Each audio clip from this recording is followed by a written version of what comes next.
Cape May, New Jersey, a charming little beach town that set the standard for taste and sophistication we've come to associate with the Jersey Shore.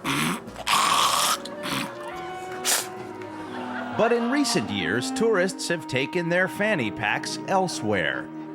To bring visitors back, town leaders developed the Cool Cape May campaign. Cool Cape May was an expression that was actually used back in 1896. It's cooler down here than it is in the city, so that's where it came from. We were cool back then, we're cool today. Kind of a double entendre, if you will. Forgive me, but I believe the proper pronunciation is entendre. Okay. I took 2 years of Spanish. Okay. To attract tourists, the town has relaxed some of its more excessive rules. Among the changes, opening more beaches for kayaking, adding a 5-minute grace period at parking meters, and then there's this. Come to Cape May, be cool, play, and feel free to wear a speedo. Cape May has lifted its 30-year ban on men in skin-tight bathing suits, commonly referred to as speedos. Atlantic City has gambling. Wildwood has broken bottle fights. Cape May has speedos. That's right. The lessening of the regulations, it's all a big package. A package. Yep. It's a big package. Oh yeah, it's going to be a big package. Might it be a huge package? Despite the obvious appeal to tourists, some local merchants think that speedos have no place in Cape May. I don't like going to the beach and having my children and seeing these men walking around in little speedos. Well, who died and made you the nut police? No one did. I just don't think they look attractive. Unattractive? Are we talking about the same thing? Because I'm talking about the little... Yes. I'm having trouble picturing a speedo that is not attractive. I don't personally like to see men in them. Who are you trying to attract to Cape May? I think an international crowd attraction would be a very nice thing. Mr. Steenrod has... Call me Bob. Bob, have you ever had a problem with someone, for lack of a better term, popping a Steenrod in one of these things? Wow, haven't seen that. Even those who oppose throngs of thong-wearing Europeans on their beaches seem more than willing to cash in. Does your store sell speedos? No. Look what I found. They're panties. If by panty you mean speedo, then yes, I agree with you. Lily was clearly in denial. Speedos are everywhere, sometimes where you least expect them. What if I told you that I'm wearing a speedo right now?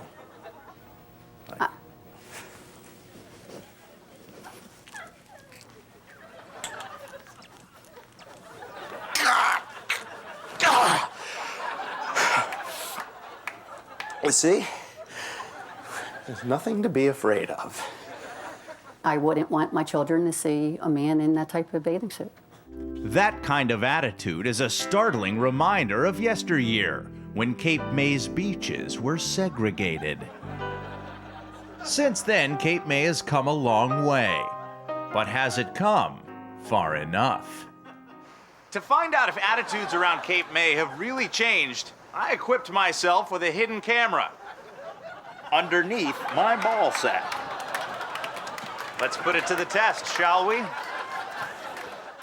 While the locals appeared to be friendly, Nutcam told a different story.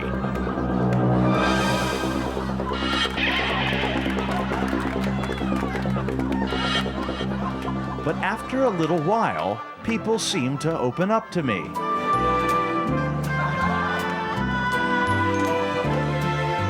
I even caught up on some of my favorite periodicals at the local library.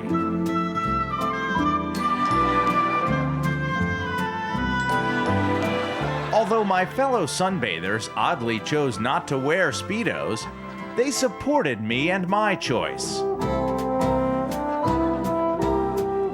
The sensation was liberating, so much so that my enthusiasm for speedos overwhelmed me. Overall, it seemed Cape May was embracing speedos. Perhaps some members of the community a little too much.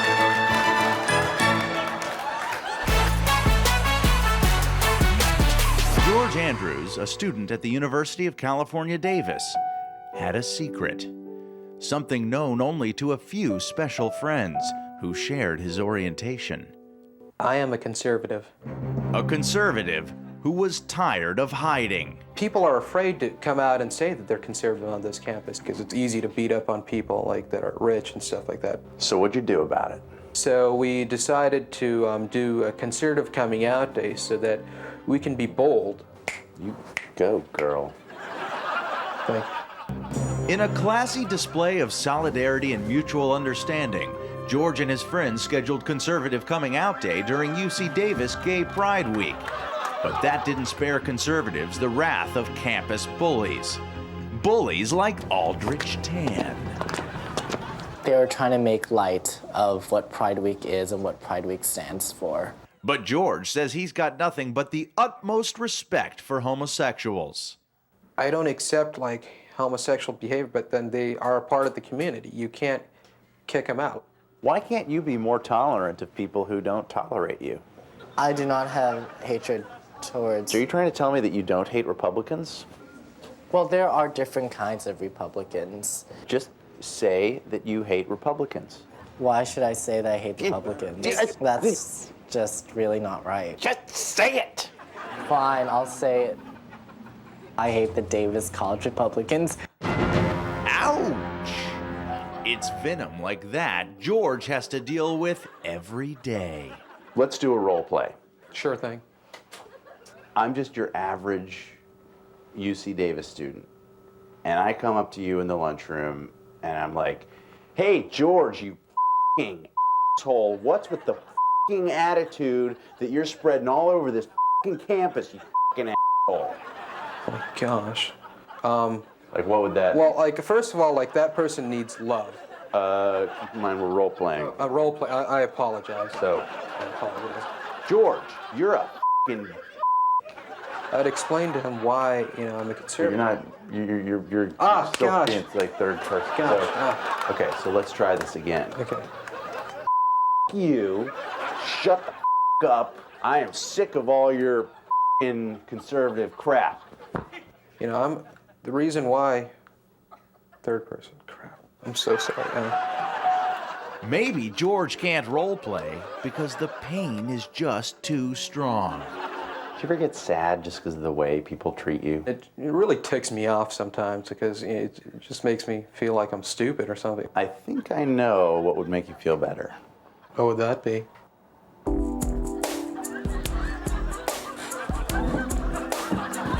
Let me get this bad boy out here.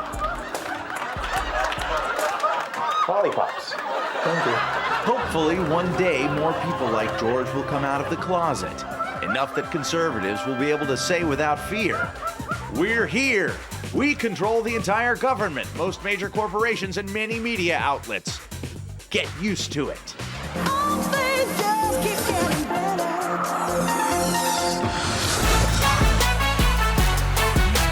And welcome to another Ed-ition of Digital Watch. Today we're going to talk about the camera cell phone. How many times has this happened to you? Okay, everybody, say cheese. Ready?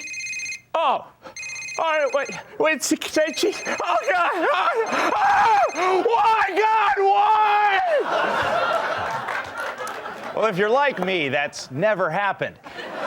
And thanks to the latest and hottest gadget in America, it will still never happen. The camera cell phone, a revolutionary advance in our drive to put multiple things into one thing, is the Reese's Peanut Butter Cup of digital technology.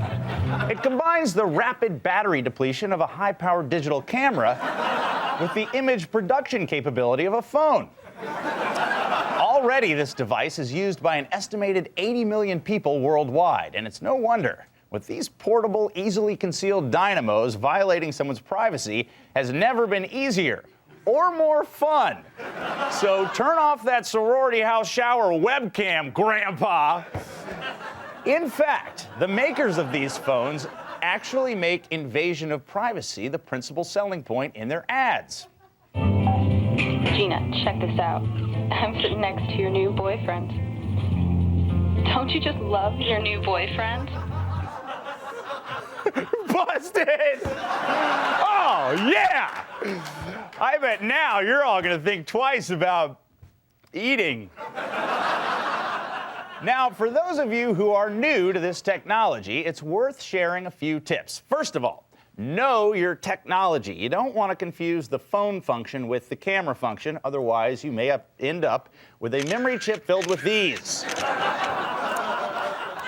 And number two, always get releases from your subjects. A release is a simple legal form indemnifying you from any legal action should a picture you've taken end up in a major national publication, such as Leg Show or Shaved Asian.